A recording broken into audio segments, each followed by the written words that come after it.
allows him to touch his body, touch Job's body, Job's going to curse him to his face and just be gone and just say, I'll be done with God.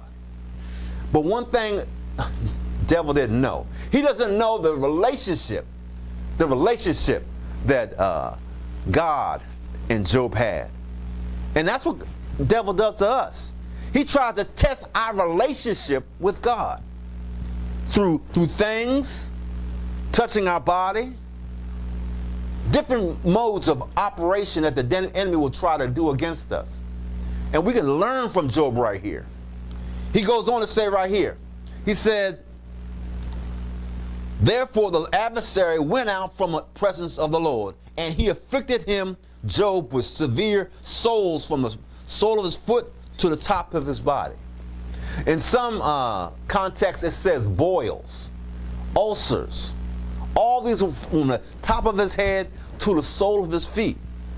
These things allow, and I again want to say is that it is the devil that inflicts things to our bodies. It's not God. Many people think that God has afflicted. No, God has removed the hedge around him, the protection. But see, if God removes the hedge and protection around all of us, we'd be fair game. God has put in mercy and grace around you right now. Many people who don't know it. Because if the enemy had his way to do things against us, he would be inflicting things on us every day. On all of us, saved and unsaved. But we have to see there's a grace that God is giving all of us, and there's a time for us to realize what God is doing for us.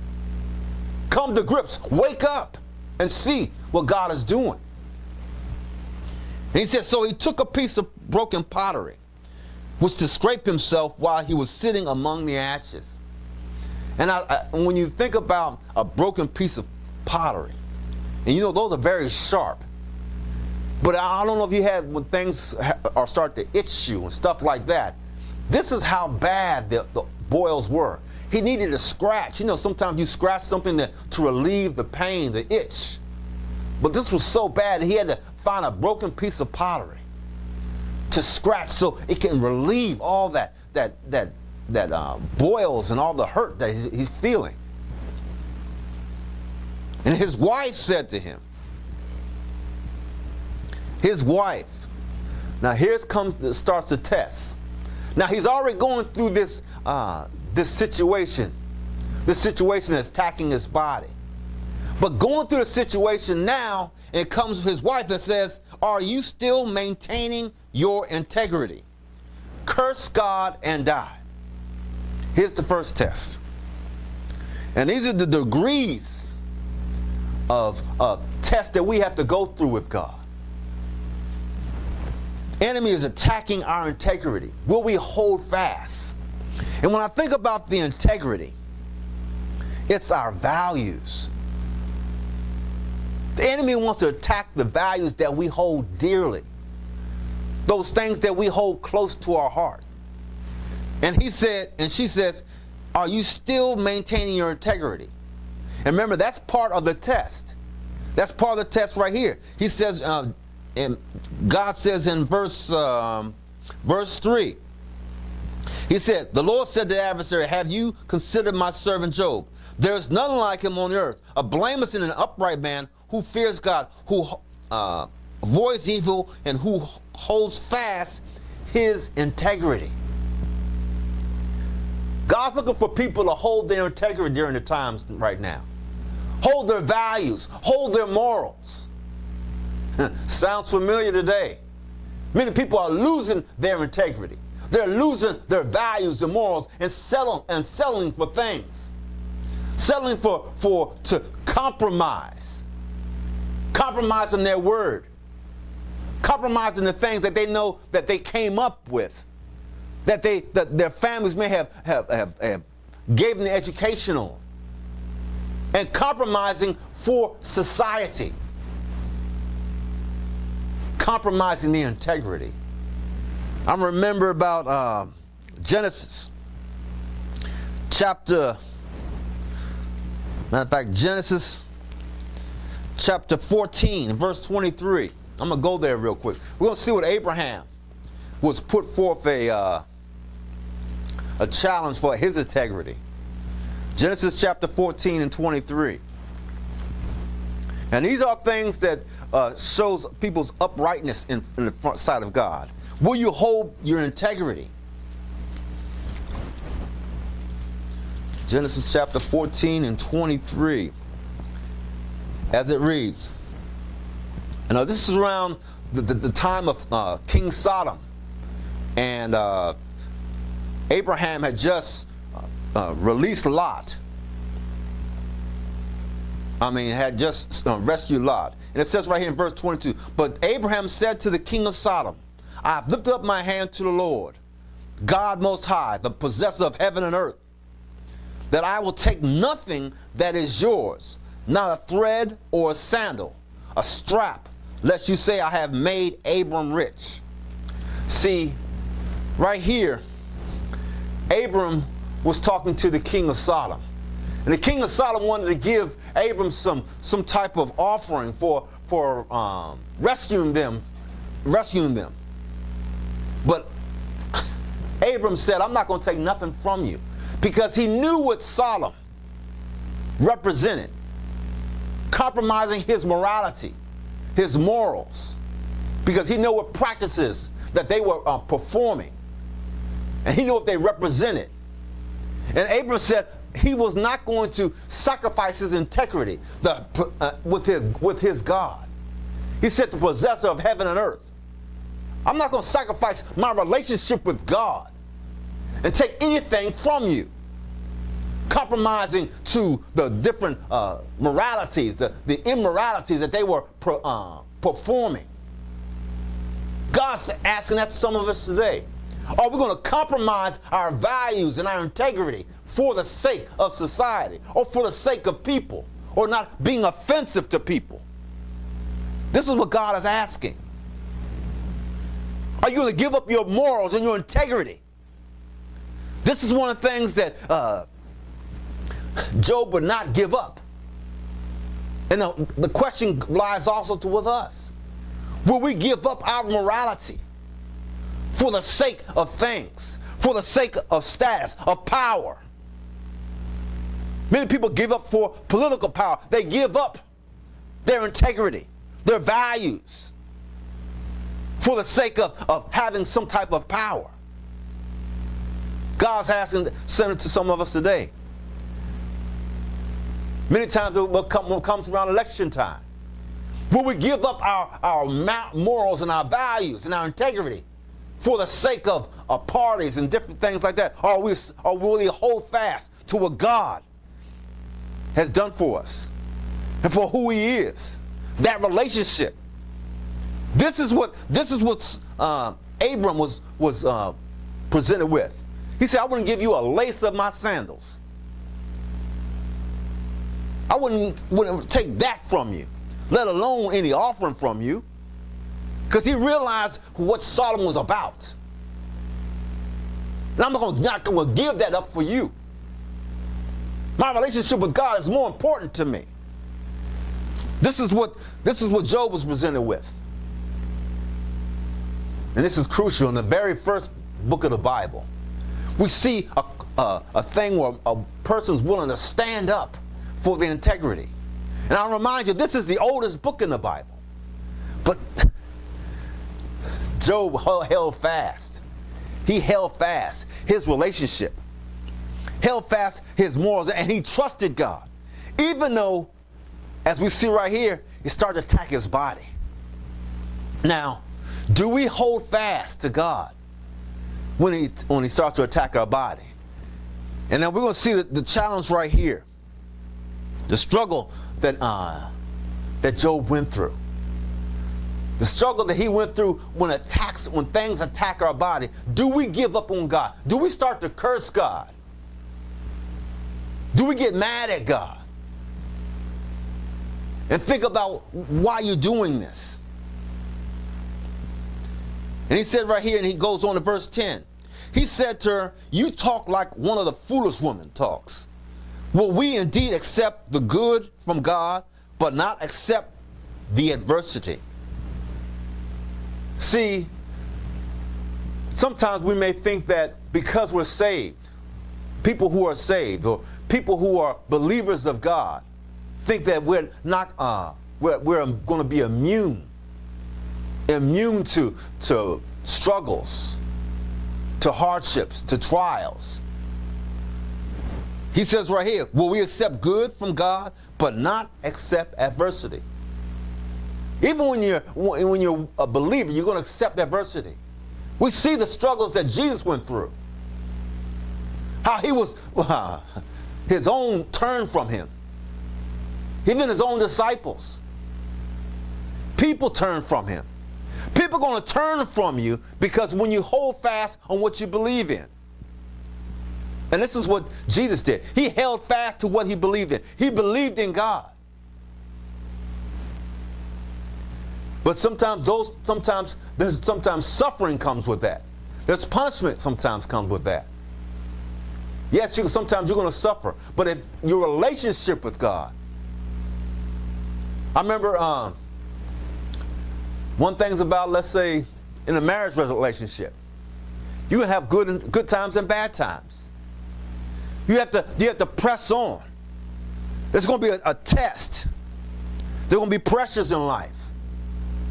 And be able to sustain through the pressures. And this is one of the things that Job teaches us. The book of Job teaches us about suffering. Sometimes you're going to have bad times. But know about the relationship and know the person that you're in relationship with. See, Job is really about a test of relationships. Our relationship with God. And we're willing to hold fast despite the struggles. And what happens here is that he was presented with his own struggle right here. His own marriage. The person who he was tied to was telling him to let go of God. To let go of that relationship with God. But he knew the man, the person, the God who gave him his wife. He knew who knew that person. And he held fast because he knew that his God will come through. In our relationship with God, God is testing our relationships. Our relationship with him. And we're willing to hold fast despite what goes on. Despite the suffering we may go through. Sometimes we may say things against a person that we care about. And not realize it's being hurtful. Maybe as we look at Job's wife, we see that she was caring about her husband from her perspective. And she just wanted to take away the pain that he was experiencing.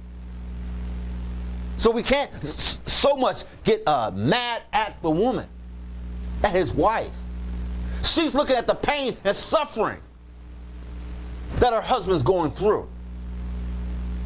And I believe he was willing to forgive her. And he did it when he said it. But not accept. In all this, Job did not sin with his lips. Because life and death is in the power of the tongue. And he realized what he was saying carries power.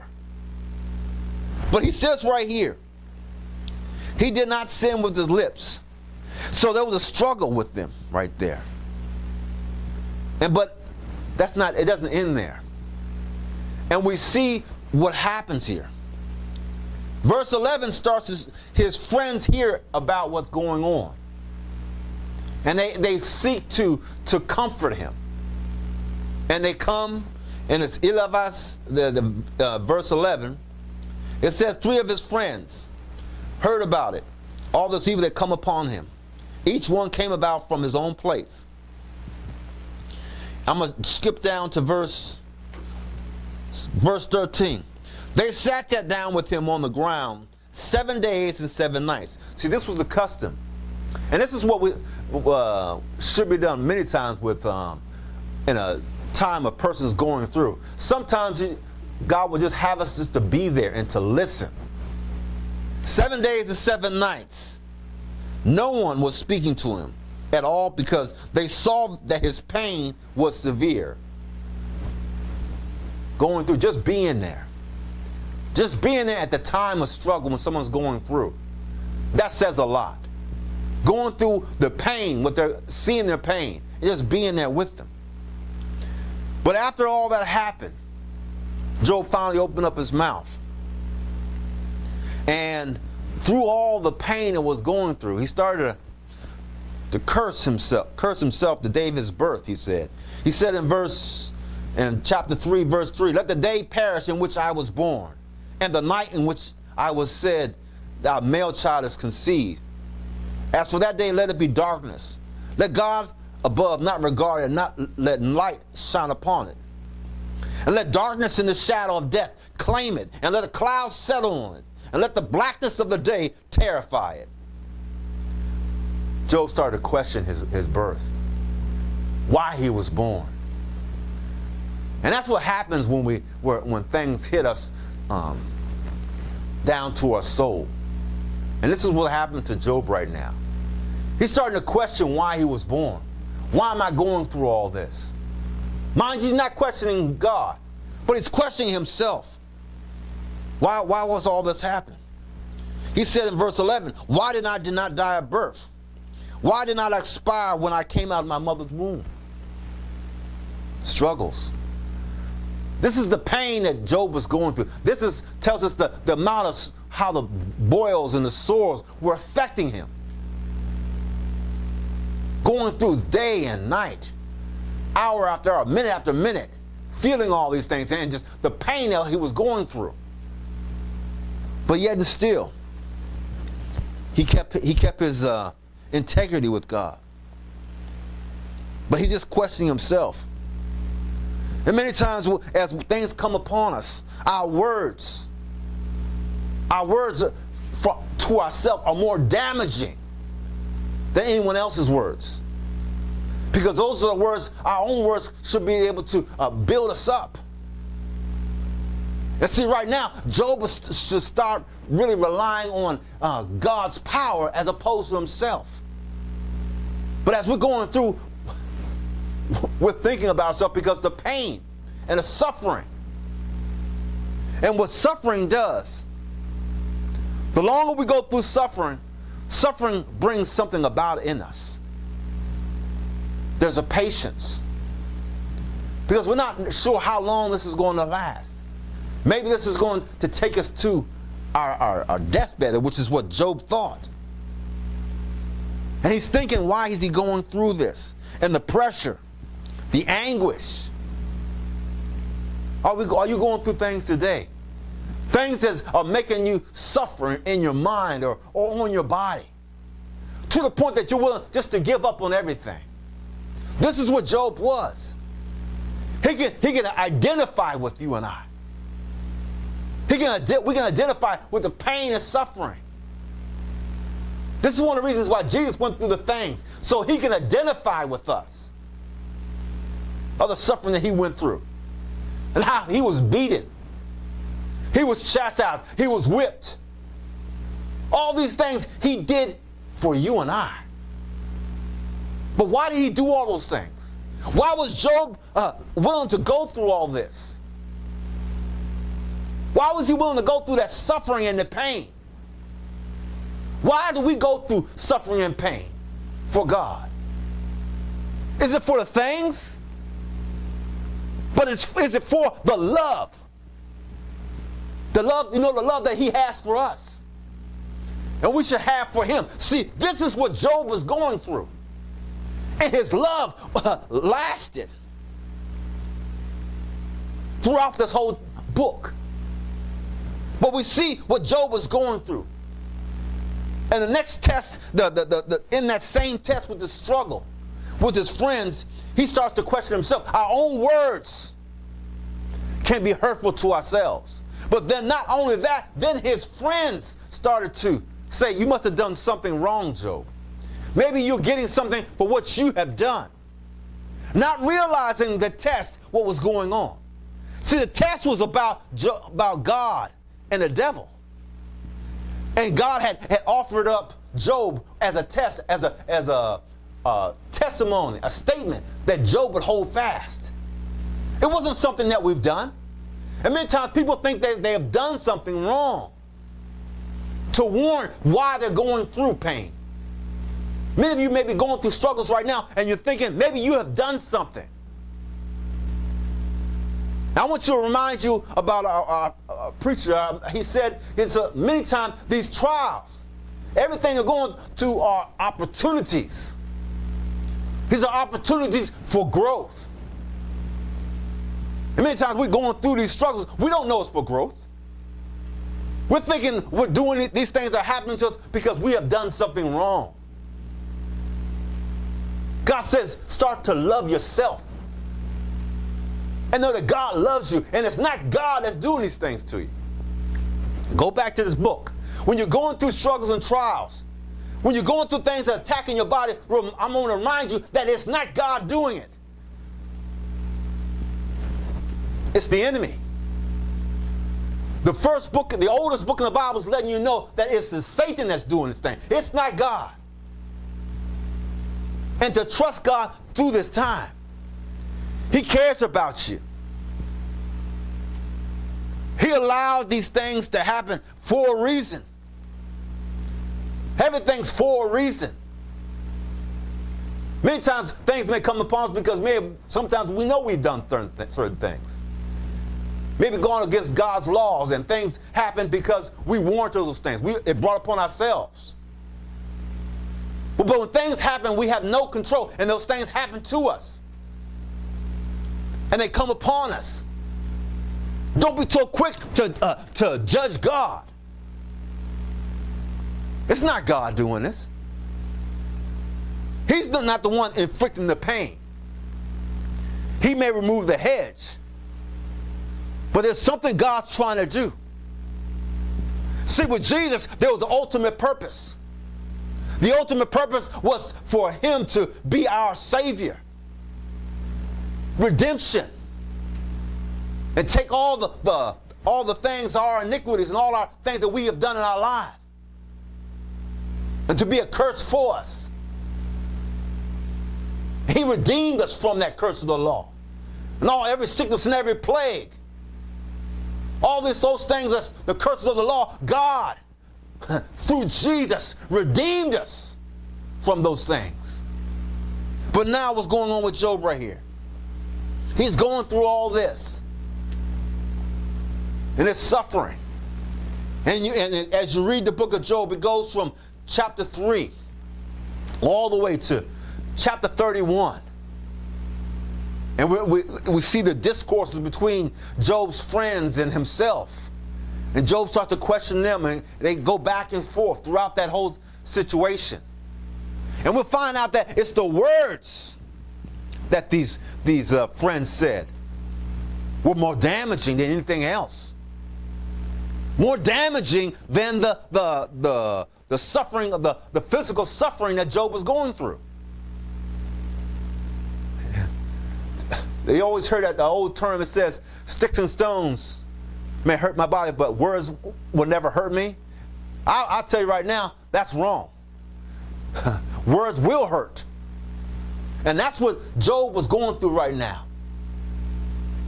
The words that his friends were saying, they were tearing him down.